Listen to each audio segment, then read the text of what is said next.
Good morning students, how are you. बेटा हम लोग कर रहे हैं chapter number 8 linear equations in one variable. So आज हम करेंगे एक्सरसाइज 8.2 क्वेश्चन नंबर 8 से start. Two cars start from the same place but in opposite directions. Their speeds are 50 kilometre per hour and 65 kilometre per hour respectively. After how long will they be 345 kilometre apart.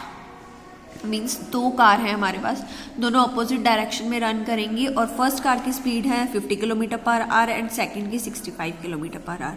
हमने निकालना है time कि जब 345 kilometre हो जाएगा दोनों के बीच complete तो कितना टाइम लगेगा। So let two car start from the point A in opposite direction. उन्होंने बोला सेम पॉइंट से, तो मैंने सेम पॉइंट अज्यूम कर लिया ए। ठीक है। Let time taken by both cars is equal to t hours. दोनों कार्स को कितना टाइम लग रहा है, t hour. So distance covered by first car कितना हो जाएगा, डिस्टेंस क्या होता है, speed into time, and speed of first car is 65 kilometre per hour and time is t. तो ये बन गया 65 इंटू टी किलोमीटर। ठीक है। हम 50 किलोमीटर एंड 65 में से किसी को भी फर्स्ट अज्यूम कर सकते हैं क्योंकि यहाँ हमें कार्स मेंशन नहीं की गई हैं। तो मैंने 65 किलोमीटर को फर्स्ट अज्यूम कर लिया। And distance covered by car 2 कितना हो जाएगा, speed into time, and speed of second car is 50 kilometre per hour. So 50 into t that's is equal to 50 t kilometre. ठीक है। So now given total distance कितना cover करना है उन दोनों ने, 345 kilometre. So according to question car 1 plus car 2 is equal to total distance that's is equal to 65t plus 50t is equal to 345 and ये बन गया 115t इज इक्वल टू 345। तो t की वैल्यू यहाँ से आ गई है 345 upon 115 that's is equal to 3। So time taken by both the car to cover 345 kilometre distance is 3 hours. ठीक है। दोनों कार को कितना टाइम लगेगा, 3 hour. Next question number 9। Sahil rides his bicycle at a speed of 15 kilometre per hour and reaches school late by 2 minutes. On increasing the speed by 5 kilometer per hour, he reaches 8 minutes early. Find the distance between the school and his house. तो उन्होंने क्या पूछा है कि साहिल कोई लड़का है, अगर वो 15 किलोमीटर पर आवर की स्पीड से बाइसाइकिल को राइड करता है तो वो 2 मिनट लेट पहुंचता है स्कूल, और अगर वो अपनी स्पीड इंक्रीज कर देता है बाय 5 किलोमीटर तो वो 8 मिनट जल्दी पहुंचता है स्कूल। सो हमने डिस्टेंस फाइंड आउट करना है स्कूल और उसके हाउस के बीच का। सो बेटा डिस्टेंस तो उसके घर और स्कूल के बीच में हमेशा सेम ही रहेगा, सिर्फ चेंज क्या होता है, स्पीड एंड टाइम। अगर हमारी स्पीड कम होगी तो हमें ज़्यादा टाइम लगेगा स्कूल पहुंचने में, और अगर स्पीड ज़्यादा होगी तो कम टाइम लगेगा। तो मैं यहाँ पे टाइम अज्यूम कर रही हूँ। Let time is equal to t. So first case given speed of Sahil कितनी दी है, कितनी स्पीड के साथ वो बाइसाइकिल राइड करता है, 15 किलोमीटर पर आवर के साथ, और टाइम कितना लगता है, जितने टाइम पे उसने पहुँचना है उससे 2 मिनट उसको ज़्यादा लगते हैं। ठीक है। तो ये आ गया हमारे पास टी आर, कितना टाइम लग रहा है उसको टी। ठीक है। प्लस 2 मिनट को भी मैं चेंज कर रही हूँ किसमें, आर में, 2 upon 60 hour, because in 1 hour there are 60 minutes. तो ये बन गया टी प्लस 1/30 आर। ठीक है। नाउ डिस्टेंस कवर्ड बाय साहिल कितना हो गया, स्पीड इनटू टाइम। स्पीड कितनी है उसकी, 15 kilometre per hour and time is T plus 1/30 kilometre. So that's is equal to 15t plus 15 into 1/30 kilometre. So ये आ गया 15 1 15, 15 2 30। सो ये आ गया 15t प्लस 1/2 किलोमीटर। ठीक है। नाउ सेकंड केस, अब वो क्या कर रहा है, अपनी स्पीड इंक्रीज कर रहा है। कितनी स्पीड इंक्रीज कर रहा है, 5 किलोमीटर पर आवर। ऑलरेडी उसकी स्पीड कितनी है, 15। तो 15 में जब वो 5 किलोमीटर पर आवर की स्पीड के साथ इंक्रीज करेगा तो उसकी टोटल स्पीड कितनी हो जाएगी, 20 kilometre per hour. And time कितना लग रहा है अब उसको टाइम लग रहा है, वो 8 मिनट जल्दी पहुंच रहा है स्कूल, मतलब वो टाइम से 8 मिनट जल्दी आ रहा है। तो मतलब टाइम हमारा कितना है, टी, और उससे 8 मिनट जल्दी आ रहा है तो माइनस हो जाएगा, टी माइनस 8 मिनट।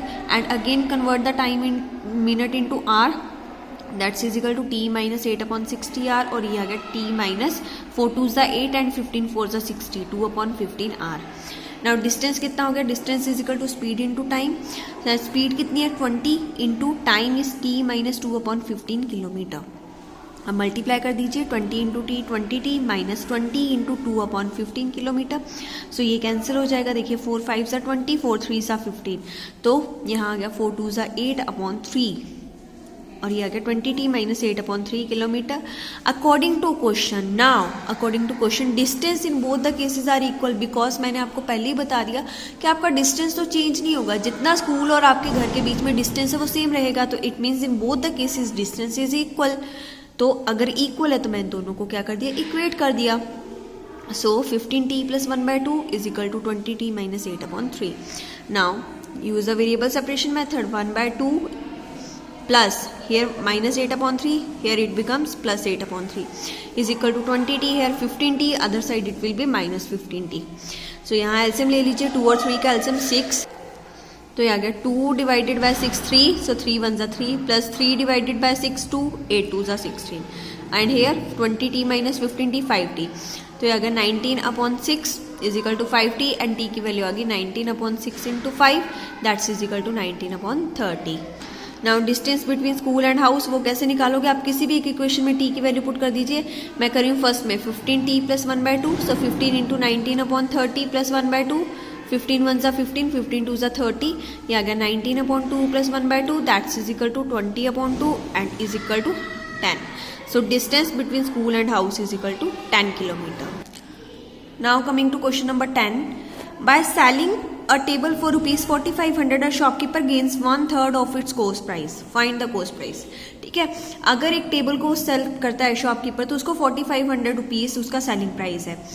अब उसको प्रॉफिट हो रहा है कितना, जितना उसका कोस्ट प्राइस है उसका 1/3, तो आपने क्या निकालना है, कोस्ट प्राइस। तो let given SP of table कितना दिया है, rupees 4500, let CP of table that's is equal to rupees x, and profit और गेन कितना हो रहा है, 1/3 of CP that is 1/3 of x that is equal to rupees x/3। ठीक है, अब प्रॉफिट की कंडीशन क्या होती है, profit is equal to SP minus CP, and SP हमारे पास कितना है, एसपी इज इक्वल टू, मैंने इसको चेंज कर दिया प्रॉफिट प्लस सीपी, आप डायरेक्ट वैल्यू भी पुट कर सकते हो। ठीक है, एसपी कितना दिया 4500 इज इक्वल टू प्रॉफिट कितना है x/3 प्लस सीपी कितना है एक्स, एक्स के नीचे डिनोमिनेटर में मैंने 1 लगा लिया। ठीक, ना 1 एंड 3 का एलसीएम कितना आएगा 3, so 4500 is equal to 3 in the denominator, यहाँ 3 divided by 3 is equal to 1, so x into 1 x plus 1 divided by 3 is equal to 3 and 3 into x, ये बन गया 3x।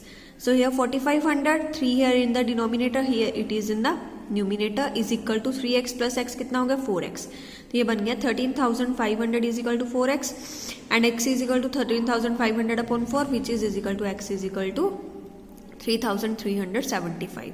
So therefore cost price of table कितना हो गया rupees 3,375. ठीक है, now coming to question number 11. Ankita's grandfather age is 4 times her age. Ankita के जो ग्रैंडफादर की एज है वो कितनी है 4 times है उसकी एज की.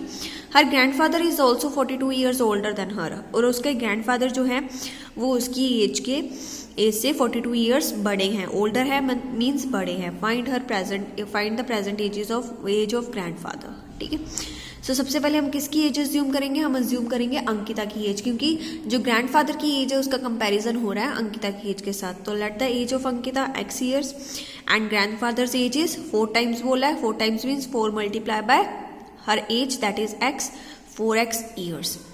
अगेन हमें ये बोला है कि जो ग्रैंडफादर है वो 42 years ओल्डर है. ओल्डर है मीन्स बड़े हैं. बड़े हैं तो उसके लिए हम कौन सा सिंबल यूज करते हैं, प्लस का. अगेन गिवन ग्रैंडफादर्स एज कितनी है, अंकिता की एज से 42 years बड़े. Ankita x plus 42 years. ठीक है, so according to question 4x is equal to x plus 42. So 4x x यहाँ पॉजिटिव है, इस साइड आकर गया minus is equal to 42. So ये 3x is equal to 42 and x की वैल्यू कितनी आ गई 14 years. सो अंकिता की एज कितनी होगी 14 years एंड ग्रैंडफादर की कितनी होगी 4 into 14 that's is equal to 56 years. Okay बेटा, सो आप इसको अच्छे से समझ लेना एंड नोट डाउन कर लेना. Bye bye.